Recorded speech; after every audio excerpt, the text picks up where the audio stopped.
What is up, Lancers? This is Mr. Board. We are continuing our review with Unit 1, Foundations of American Democracy.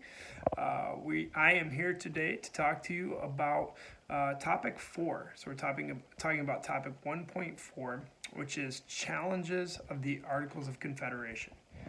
So the learning objective for you is that each student, will be able to explain the relationship between key provisions of the Articles of Confederation and the debate over granting the federal government greater power formerly reserved to the states. So we're looking at another foundational document, required foundational document. We're looking at the Articles of Confederation today, and some of the weaknesses that the articles presented.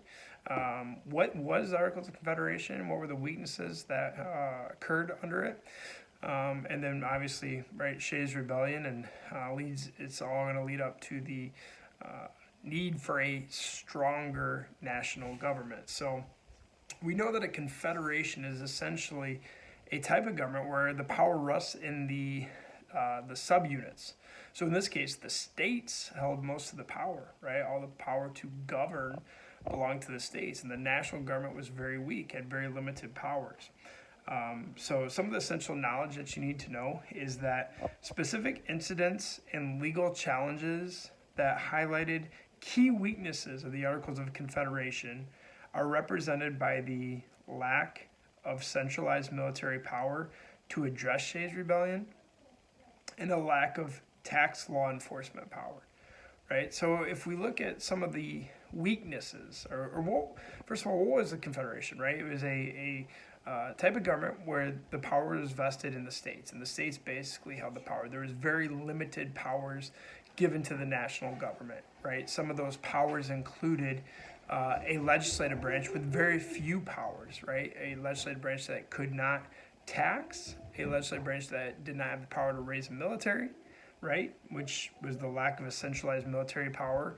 And then because they couldn't tax, right, the states were constantly in debt, and the farmers couldn't pay their taxes. The farmers couldn't pay the high state taxes on their land and their property. So the farmers revolted against the high state taxes in Springfield, Massachusetts, stormed the Capitol, and basically there was no centralized military to put it out.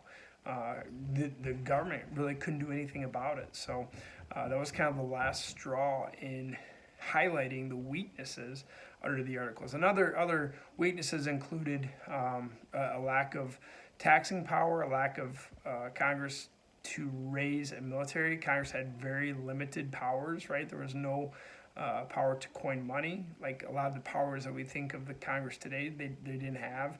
It was very difficult for Congress to pass laws. It needed 9 out of 13 states to pass a law, to pass any measure.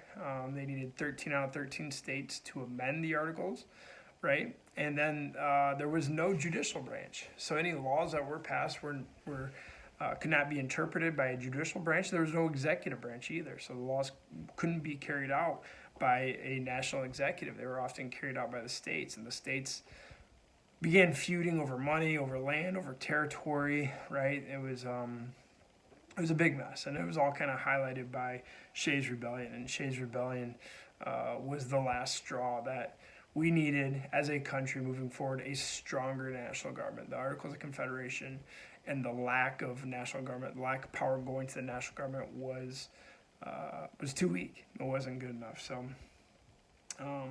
hopefully that brings a little light on the Articles of Confederation and some of the weaknesses that were highlighted by the Articles, right? And after that, we have the framers go to the Constitutional Convention and come up with a new plan for government, and the Constitution is going to be drafted. But as we know, part of the 7th article of the Constitution requires 9 out of 13 states to ratify the Constitution. So we have this drive for ratification in these Federalist Papers. So hopefully y'all are doing well. Hopefully you're staying safe and staying healthy. And I miss y'all. I look forward to seeing you hopefully soon.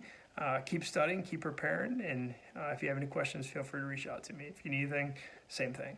feel free to contact me on Google Classroom or Remind. Take care, y'all.